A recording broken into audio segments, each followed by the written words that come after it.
दिग्गज brokerage firm Zerodha के लिए वित्त वर्ष 2022 बहुत शानदार रहा। इसका नेट प्रॉफिट सालाना आधार पर करीब दोगुना उछलकर 2094 करोड़ रुपए और रेवेन्यू 80% बढ़कर 4963 करोड़ रुपए पर पहुंच गया। हालांकि जीरोधा के फाउंडर और सीईओ नितिन कामत के मुताबिक स्टॉक ब्रेकिंग उतार चढ़ाव वाला कारोबार है और इसमें बाजार की तेजी के मुताबिक ही ग्रोथ होती है। वर्ष 2021 के आखिरी और वर्ष 2022 के शुरुआती महीने में ऐसा समय भी आया जब एक महीने में 3.5 लाख नए कस्टमर जुड़े, लेकिन उसके बाद से इसमें गिरावट है। इसमें रिकवरी की उम्मीद तो है, लेकिन कामत का मानना है कि वित्त वर्ष 2024 में भी एक महीने में 3.5 लाख नए ग्राहक के लेवल को पाना मुश्किल होगा। मनी कंट्रोल से बातचीत में जीरोधा के मालिक ने कंपनी के आगे की योजनाओं और कंपनी की कमाई के बारे में बातचीत की। जीरोधा की कैसे होती है कमाई? जीरोधा की बैलेंस शीट में इसके direct mutual fund platform coin के भी आंकड़े शामिल हैं।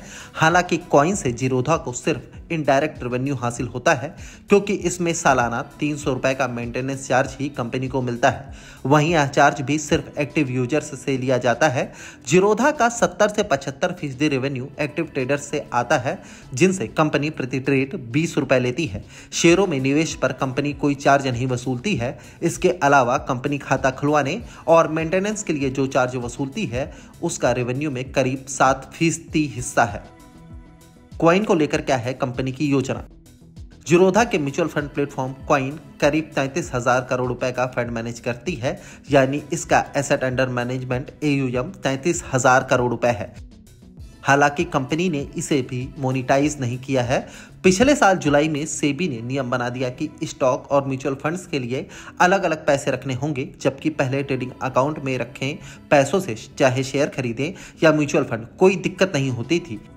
इससे लेकर कामत का कहना है कि कॉइन पर ग्राहकों का अनुभव खराब हुआ है। अप्रत्यक्ष रूप से या किसी स्टार्टअप के साथ साझेदारी कर एडवाइजरी बिजनेस तैयार करना है, जिसमें कॉइन की भूमिका फाउंडेशनल ब्लॉक के तौर पर होगी। एसेट मैनेजमेंट कंपनी के लिए अप्रूवल का इंतजार। बाजार की उतार चढ़ाव के बीच म्यूचुअल फंड में निवेश मजबूत रहा है। ऐसे में कामत की योजना एक एसेट मैनेजमेंट कंपनी तैयार करने की है। इसके लिए अंतिम मंजूरी मिलना बाकी है। कामत के मुताबिक मंजूरी मिलते ही यह बिजनेस 3 महीने के भीतर लॉन्च हो जाएगा। अभी तक प्रोडक्ट को लेकर कुछ तय नहीं हुआ है, लेकिन पैसिव म्यूचुअल फंड्स ऑफर करने की योजना है। बाजार में कई AMC कंपनियां पैसिव म्यूचुअल फंड्स ऑफर करती हैं, लेकिन जीरोधा इस मामले में यह अलग करेगी कि यह सिर्फ यही ऑफर करेगी, जबकि बाकी AMC पैसिव और एक्टिव दोनों म्यूचुअल फंड्स ऑफर करती हैं। एक्टिव फंड्स में कमाई अधिक है। पैसिव फंड्स में फीस को लेकर क्या है राय? इस समय पैसिव फंड्स में सबसे कम मैनेजमेंट फीस 0.15% है। कामत के मुताबिक इसे नीचे लाना मुमकिन नहीं है।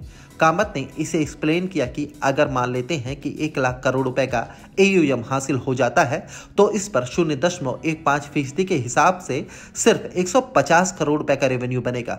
हालांकि वहीं दूसरी तरफ यह भी है कि भारत में 150 करोड़ रुपए का AUM हासिल करना ही बहुत बड़ा मुश्किल काम है।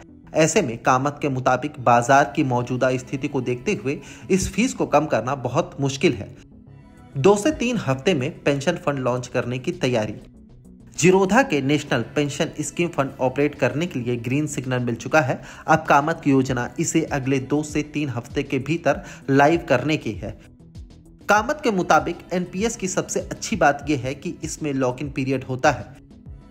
निवेशकों के लिए क्या है सुझाव? पिछले 20 साल से अधिक समय में सेंसेक्स 15.5% और निफ्टी 50 करीब 15% की CAGR compound annual growth rate से आगे बढ़ा है। ऐसे में कामत से पूछा गया कि क्या निवेशकों को 20 से 30 साल के लिए इंडेक्स फंड में निवेश करना चाहिए। कामत का जवाब नेगेटिव रहा। कामत के मुताबिक एक्टिव फंड मैनेजर्स के लिए अब इंडेक्स को पीटना बहुत मुश्किल हो चुका है। हालांकि स्मॉल कैप और मिड कैप स्पेस में कुछ फंड मैनेजर्स जरूर बढ़िया रिटर्न दिला सकते हैं, यानी कि मिड कैप इंडेक्स से ज्यादा रिटर्न मिल सकता है। ऐसे में कामत का मानना है कि लार्ज कैप स्पेस में सिर्फ इंडेक्स फंड में निवेश करना समझदारी नहीं है।